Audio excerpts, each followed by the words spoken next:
This podcast is brought to you by the Washington State Department of Health. As we continue to listen, learn, and grow, we are amplifying Black voices and perspectives in an effort to start a new COVID-19 vaccine conversation. We're sharing stories intended to help us navigate this unprecedented time together and to co-create solutions in support of the Black community. Hear these stories at weconsiderwa.org. $20 million, $19 million, $6 million. These are all awards recovered for clients of Phillips Law Firm. To win big, you have to fight big. And Phillips Law has been fighting the too-big-to-fail insurance industry for decades. Not every case will have a multi-million-dollar outcome, but Phillips Law will fight just as hard to recover the outcome you deserve. If you or a loved one has been injured in a car accident or on the job, call or click today at 1-800-JUSTICE or visit justiceforyou.com. Hey, this is BJ. Thanks for listening to our show's podcast. If you're a fan of all things geeky, you should check out my other podcast, BJ Shea's Geek Nation. We have new episodes every day, and you can check it out at bjgeeknation.com. Your driver's license is important so you can get back and forth to work, get your kids to school, and back and forth to daycare. If your license has been suspended because you can't pay your tickets, you can't do any of those things. Let's talk about Chapter 13 bankruptcy. You may have heard that tickets cannot be discharged, but they can be dealt with in a Chapter 13 case. Why not come in for a free consultation? The chapter you choose will make all the difference to your getting back legally on the road. Let's design a plan to pay off your tickets and restore your license immediately. I'm attorney Travis Gagne. Please contact me today at choosetherightchapter.com. That's choosetherightchapter.com. 99.9 KISW, the Rock of Seattle. BECU presents the KISW Financial Advisor. Here to talk money, please welcome Todd. I invented numbers, so I know how this stuff works. Peach. Good morning, Todd. Hello, Todd. You there? There he is. There he is. Hey, Todd. Feel like it's the last day of summer here for some reason. I'm not sure why, but it does have that feeling, man. You know, when you get into this last week of August and, you know, school's around the corner, it does, you know, it never leaves me. Like, I still get depressed as if I have to go back to school, even though I don't. Well, you could, BJ, if you want to. Yeah, that's something. You know what? I'll sit in a classroom with a bunch of young kids and I'll blend nicely. So, Todd, do you think it's a smart financial decision for us to buy our outdoor furniture now, so that maybe just a couple sales or something like that? Of course, why not? All right, because we need some. This actually, yeah, Steve. I mean, really, this is the time. You're absolutely right. Yeah, I know, but it's like it's bittersweet because like you get it and you want to use it and you get to use it maybe for another month, and then it's just like, oh, we spent all that money on that. Yeah, I know. Sounds all right. But next year, you're going to see all the prices, and you're going to go, ha! Yeah, that's what it's about. Buying at the right time. And actually, man, if you have any questions financially, Todd is the guy that can answer them for you. 206-421-ROCK. You can text us at 77999. Todd, of course, has been working with BECU for a long time. He's got over 25 years experience in the financial industry. And and don't forget, BECU, a credit union, which a lot of people prefer over a bank because credit unions do what banks do, but they're member owned, which means all the profits, all the good stuff, it gets reinvested into the product, reinvested into you, the member. And BECU is one of those fine credit unions. And all you got to do if you live, work, or attend school in Washington State, you get to be a member just like that. All the info at becu.org. All right, Todd, you ready? You ready for the first one? Do it. Let's do it. All right, we got a few text messages that came in. Someone said, good morning, Todd. We're getting about $20,000 more than expected from the sale of our home. Whoa. Should we toss that in savings, which is already doing okay, put it in principal of the new house, or pay off a vehicle? Thanks. I'm going to start with the highest interest rate you have. So we're assuming we have an emergency fund because we mentioned that they have extra, right? Mm-hmm. So let's have that, 3 to 6 months of emergency funds sitting there in case something else comes up. And then let's take a look at our debt and let's start with the highest interest rate. Maybe that's the auto loan. Let's pay that down. Let's get out of debt. That's always the way to go, man. There's two ways to be rich in life, isn't it? It's to make a ton of money or to have very little bills. Or do both. Now you're talking crazy talk now. I thought this whole no money, a lot of bills thing was working out well for me. Yeah, Steve, if you could flip that, man, you'd be the man, no doubt about it. Yeah. 206-421-ROCK, Texas at 77999. If you got a question for Todd Peach from BECU, feel free to give us a call. You can also, like I said, send a text. And if you don't get through on the phone lines, you can always give an email too, by the way, if you get, and if Todd runs out of time. He answers every question. Just go to KISW.com and you'll see that banner with Todd's smiling face, and you can get that done. All right, someone just texted in as well saying, Todd, my wife and I have a question for you about an auto loan. We just had BECU take over our loan, and we're looking to get another car in a few months. We're both in the low 700s for credit score, and we're wondering if we should have her mom co-sign. She's over 800. Also, is a 6 to 7 year loan a good idea? Okay, we got a few things going on here. First of all, if you can delay getting a car right now, I would highly encourage that.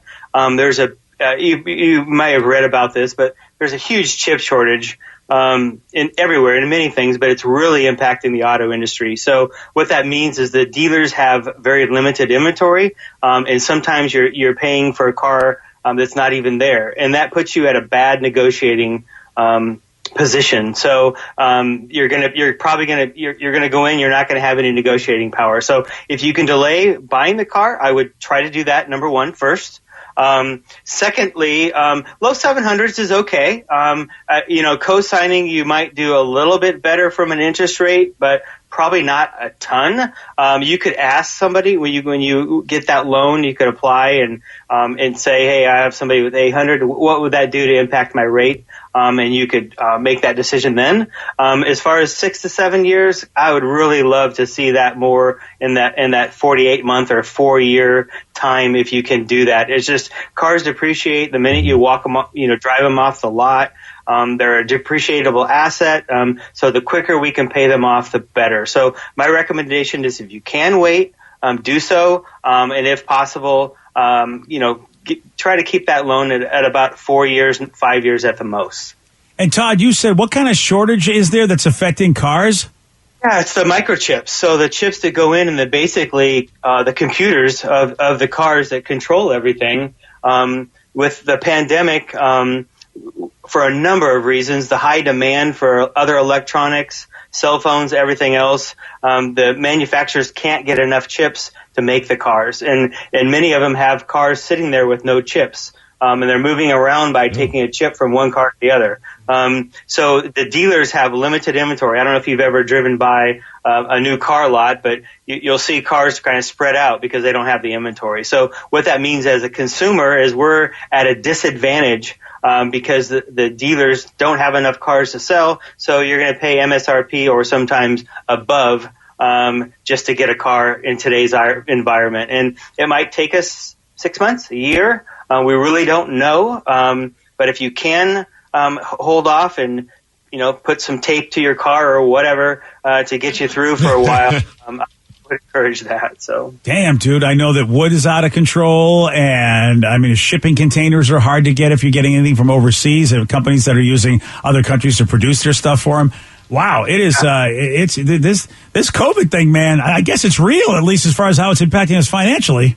Lumber's come down a lot, BJ. It's dropped a lot. It's actually back down to pre-2018 levels now. But the chips are not, and they're not there. So again, if you can wait, I would highly recommend that. And even used cars are getting better, but they were having the same situation. All these rental companies sold their cars in the pandemic and needed to get more cars back, and people were driving more, but the used car prices are elevated, although they're starting to see some relief, but the new cars have not. So, there's some old mechanic right now going, hey, you know what? We didn't have this problem when there were no chips in cars. See that? It's wild to think that is what's holding us back when we never needed chips in cars, really that much, maybe more than 30 years ago. Wow, that's crazy that's what's stopping the car manufacturing business from being as lucrative as it can be. Wow. Yeah. Well, that's good advice. I didn't know that, Todd. So thanks for letting us know. So hold off on getting a car if you can. Hey, someone I wanted to text that. That's one nice thing they said about Todd, so I'll read that one. I just want to do a follow-up with you, and thank you for the great advice on my auto loan. I went to BECU, dropped my interest rate from 14.5 down to 2.8. You and your team rock, Todd. Ooh, wow, that's amazing. Think of all those savings, what we can do with that money, right? So that's hats off to you. So that's great. See that, Todd? You're a good guy. Well, you're very nice. Oh, thank you. 206-421-ROCK. No one's ever said that before. If you got a question for Todd, you can also text us at 77999.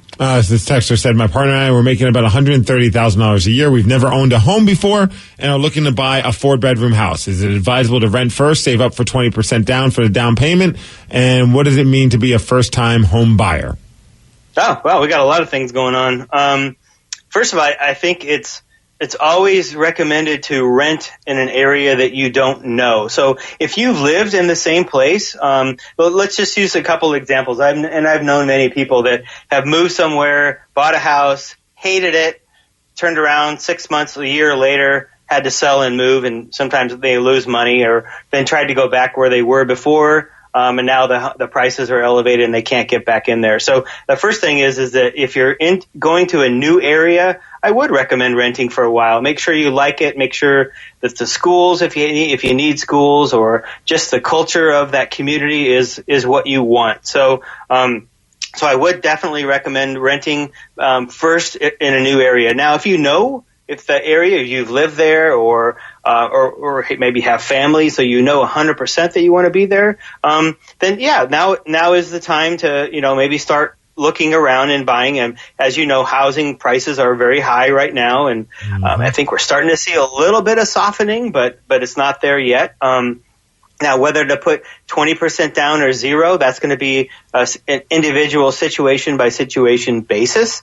As a first-time home buyer, you're a little bit high on the income to qualify for a lot of the grants and the forgivable loans and different things out there. But I would talk to a mortgage advisor. The first thing you want to do is get pre-qualified, pre-approved. So I guess my first step would be, all right, let's talk to a mortgage advisor. Let's see where you're at. Let's see what kind of the loan you can qualify or what you want to qualify for. And then you can take a look at, what if I put 20% down? What if I put the minimum? There's FHA loans. There's different loans for first-time home buyers, so you do not necessarily have to put 20% down. So my first steps, I guess, would say, do I want to live there? Do I know I want to live in that area? If so, all right, it's time to talk to a mortgage advisor and see what that plan looks like. Boy, that's an interesting thing that you're saying, to rent in an area where you lived. Luckily for me, that's exactly what happened, but I can't say I planned that going in, Todd. I just felt like I was stuck having to buy the house I bought, but I'm so happy that I did, because I knew everything about it because I rented it first. But if I go around the room, I'm not sure everybody. Well, Rev, is your house close? You lived when you rented before? Yeah, it was about, probably like a 5-minute drive. So it was fairly close, and I knew the neighborhood pretty well. Yeah, and Steve, when you bought your first house in Puyallup, you really hadn't even lived in Puyallup, right? You shouldn't ask me. I'm a man who makes poor financial decisions. So I'm not the guy you want to talk to. Not a lot of money, a lot of debt. I'm that guy. Yeah. Got that Kraken jersey? I haven't got it yet, but I'm ready to get it when it's available. I did buy a Kraken t-shirt, and I was good with my money, though, yesterday, Todd. We went to the Kraken team shop, and I didn't buy anything for myself. I just bought pajamas for my daughter. Yeah. Aw. Almost didn't buy anything. It almost worked. Well, I couldn't leave without buying something. I felt like then I'm just a poser. I don't go to a store and don't leave without a bag. You know what? This started where we were ready to praise you, and unfortunately we can't. I'm sorry. Todd, we were ready to praise him, but I don't think we can. I know. We'll get there someday. The store will be talking like, this guy just came in and lurked for like an hour. Oh man, dude, they call you a window shopper. There's a whole phrase for a guy like you. Yeah. All right. Steve's like, well, I thought I did a good job. Oh, sorry, buddy. Hey, it could have been worse. Yeah. Yeah, I suppose that is the best we can hope for. I was about to buy a Kraken hoodie, and when I was about to buy it, I realized it was a woman's hoodie and not a men's hoodie, so I put it back down and didn't get it. So that's the only reason for myself, not for my wife. I just thought it was nice. Yeah. Oh, all right. So that really is the only thing that stopped you. No, I had Todd in the back of my mind telling me not to make bad financial decisions, PJ, clearly. Well, we've run out of time with Todd, but again, if you didn't get through today, make sure you give him an email. Just go to KISW.com and scroll down. You'll see the banner with Todd's smiling face. And Todd will do his best to answer any question he can. And don't forget, BECU. That is the place you can go. Great credit union. If you live, work, or attend school here in Washington State, you can be a member. And man, credit unions, boy, they do a lot of cool stuff. And if, and they don't do the uncool stuff that some banks do. So that's why a credit union could be for you. Todd, good talking to you, buddy. You too, BJ. Thanks so much. All right, man. Sorry summer's gone, buddy. Sorry about that. Summer's gone for Todd and for me. He'll come back. Don't worry. Hey, this next story, I am very, very confused because I thought things were cool with this kid, but apparently no. The kid on the cover of Nirvana's Nevermind album is actually suing the band, and I'll tell you why at 8:17 on The Rock. BJ and Migs, mornings on The Rock, 99.9 KISW.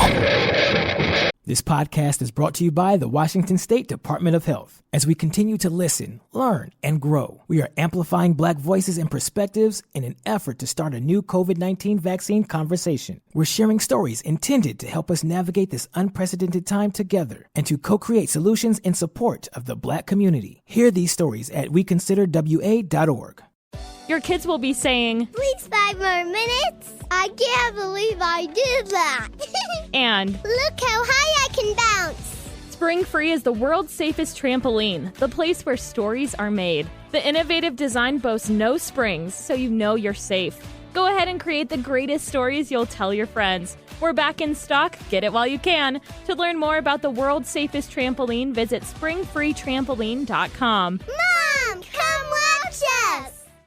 Wenatchee is gorgeous in the spring with its lush green rolling hills, abundant wildflowers everywhere, and the views of the Columbia River. The local food scene offers an abundant selection of authentic international cuisines featuring the unique farm-fresh ingredients of the region. Wenatchee is also home to award-winning wines, handcrafted hard ciders, and a talented handful of local brewers producing fine craft beers.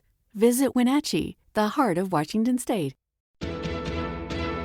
$20 million, $19 million, $6 million.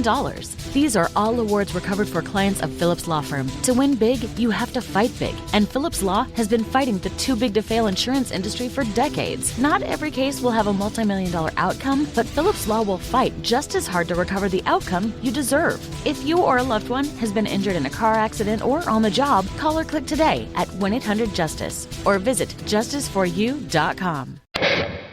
99.9 KISW, The Rock of Seattle. Spencer Eldon. Now, he's the baby from the Nirvana's album, that famous Nevermind album cover. Yeah, the baby underwater, putting his hand out trying to grab the dollar bill. He's suing the band's surviving members and Kurt Cobain's estate, as well as the photographer and the record labels. Boy, he's got everybody. Because he calls this is nuts. He calls the picture child pornography.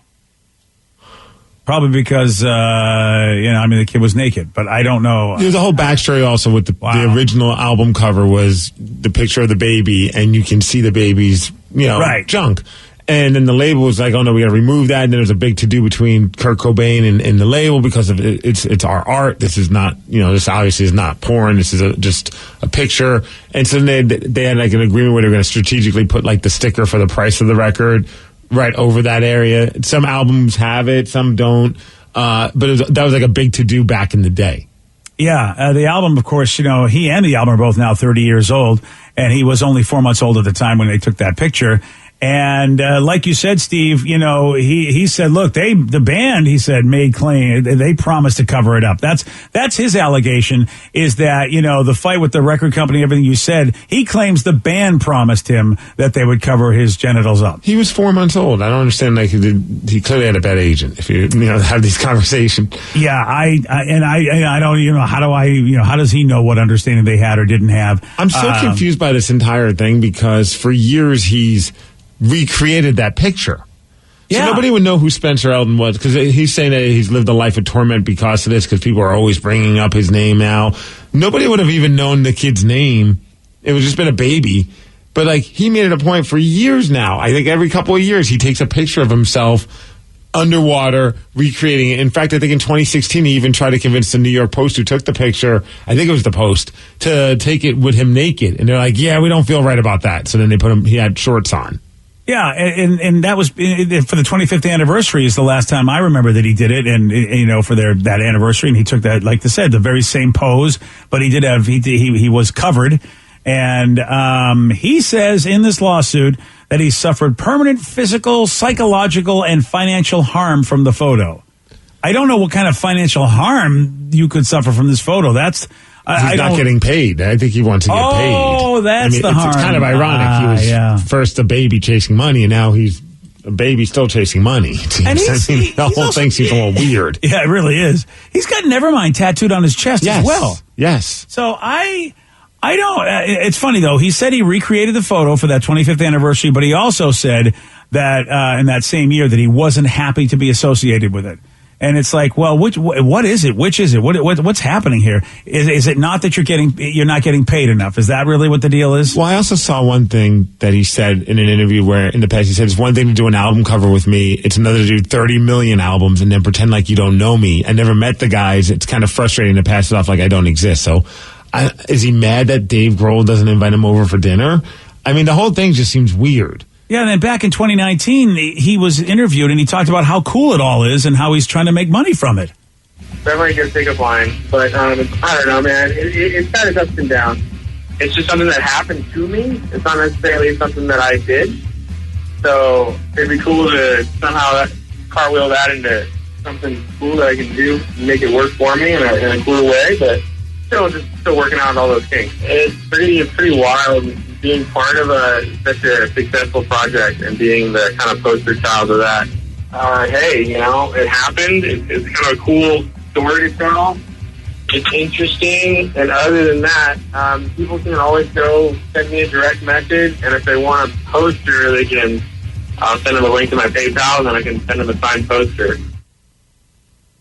So it does seem like he is really trying to find a way to make money off of this, and maybe there's some bitterness that the band has made so much money, and of course, Dave Grohl's gone on to do some amazing things and make even more money. You can't trust babies, man. You think they're okay with these pictures, and then 30 years later, like it might be like maybe he's hitting some hard times financially because I think he wants $150,000.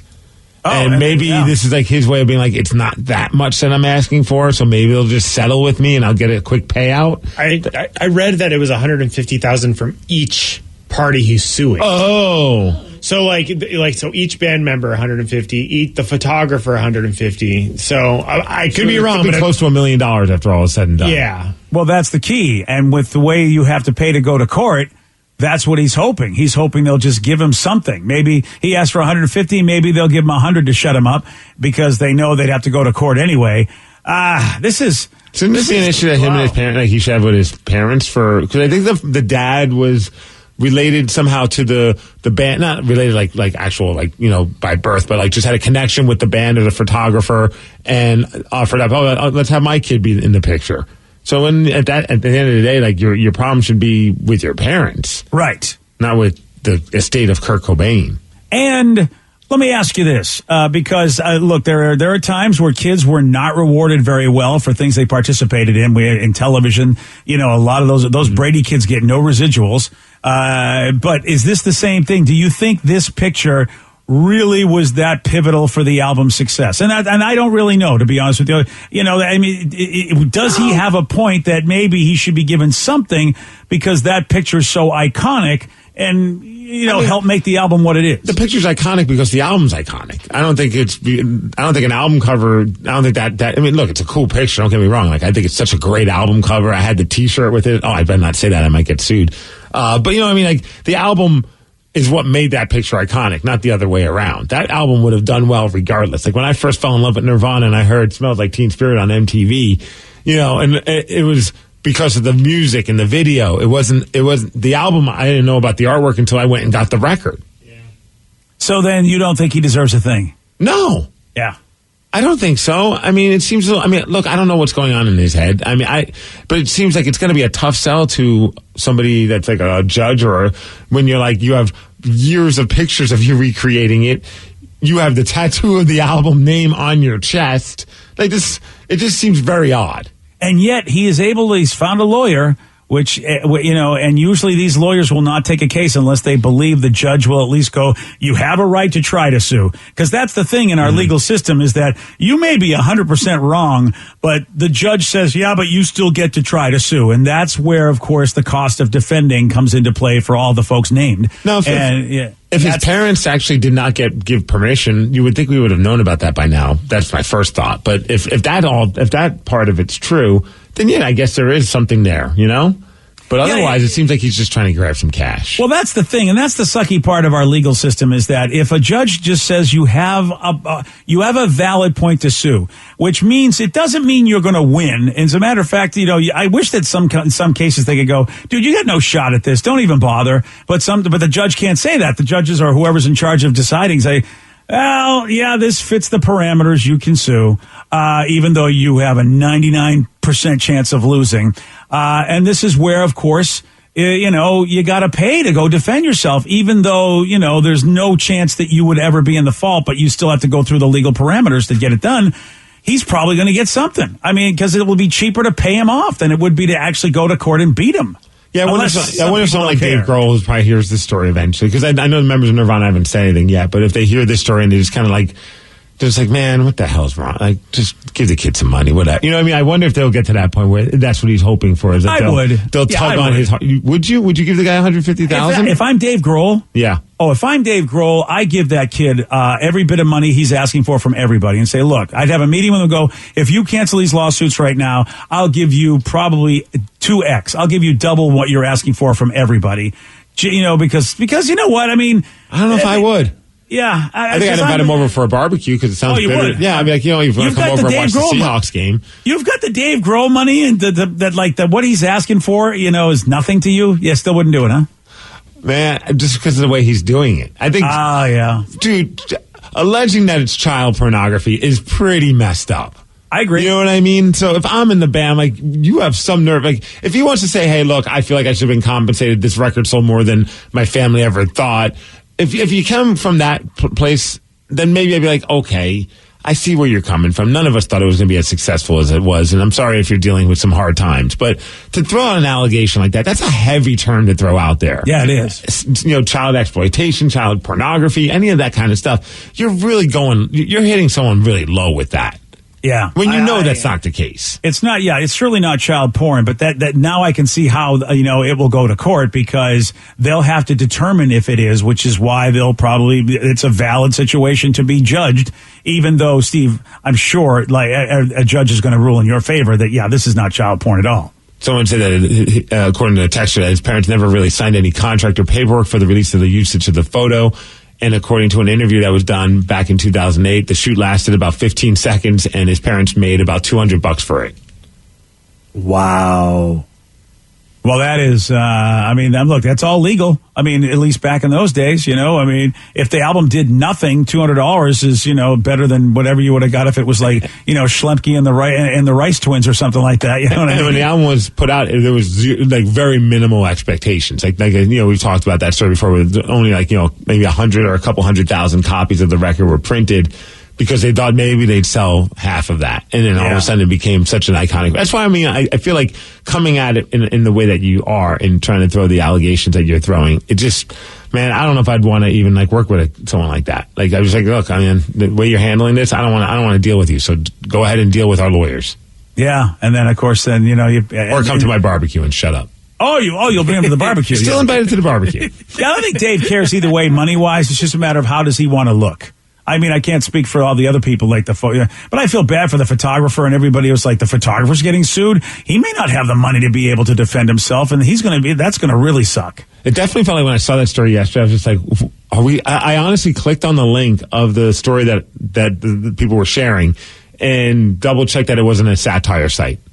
Because I legitimately thought it was an Onion article. I was like, I think it was Consequences of Sound, the website that had it out there first. And I was just like, I always thought this place was a music-based website that was trying to deliver actual news, or actual stories. It's like maybe they turned into a satire site. And then I realized, no, this is no joke. Yeah, what bothers me is that child pornography is a serious thing, and this is not it. and yet it trivializes the whole situation. And I hate when that happens, when there's a serious subject that people will turn around and just go, well, I'm going to sue based on this. And you go, it's like, no, you don't. That's not happening to you. And you're really insulting everybody that it is really happening to.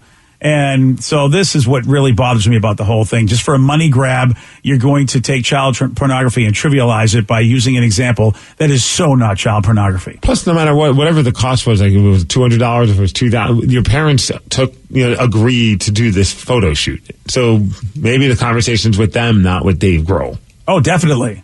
Yeah. Of course, I would have bet that they don't got a lot of cash themselves, not 150,000, times whatever. So, I'm sure you're like, well, I wish we would have signed like a percentage, like give us 1% of the sales for this picture.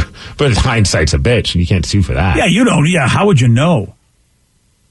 Well, yesterday, Steve, he did get this one wrong. In Greek mythology, who was married to Zeus? Mrs. Zeus. No.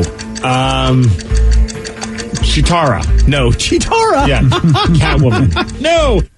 Chitara. All very good choices, actually. Right? That's a power couple. Yeah. Zeus and Chitara. Yeah. And Rev, what is Mrs. Zeus's name? I forgot. Hera. Hera, yes. It is Hera. It is Hera. Oh, never mind. You're right. Well, that's the correct answer, too, as a matter of fact. Well, it's, Mrs. Zeus, also known as Hera. You want a shot at beating Steve? You got it. 206-421-ROCK. We'll play Beat Migs. We'll do it at 8:47 on The Rock. Today's podcast was brought to you by Travis Gagne, bankruptcy attorney. He's here right now and has agreed to answer more of your questions about bankruptcy. Here's another question from a listener.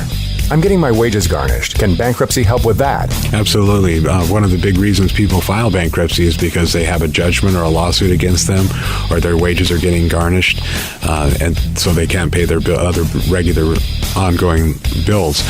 People sometimes think that you can't file bankruptcy once they have a judgment against them or once a garnishment has started, and that's not true. Filing bankruptcy will immediately stop any garnishment that you have going, except for child support, and stop your creditors from continuing on with garnishments of your bank account, your wages, and in most cases will discharge that liability through the bankruptcy process. And we can file a bankruptcy case for you usually the day you come in. Thanks, Travis. If you have more questions about bankruptcy, you can reach out to Travis anytime at choosetherightchapter.com. That's choosetherightchapter.com. Thanks for listening. This podcast is brought to you by the Washington State Department of Health. As we continue to listen, learn, and grow, we are amplifying Black voices and perspectives in an effort to start a new COVID-19 vaccine conversation. We're sharing stories intended to help us navigate this unprecedented time together and to co-create solutions in support of the Black community. Hear these stories at weconsiderwa.org. The world needed a safer trampoline. Dr. Keith Alexander, inventor of the Spring-Free Trampoline, wanted to bring the joy of trampolining to his daughter. His wife said they were too dangerous, so he invented his own. Spring-Free Trampoline is the world's safest trampoline, with no springs or hard edges. Now, parents can have peace of mind that their kids are outside jumping safely. To learn more, visit springfreetrampoline.com.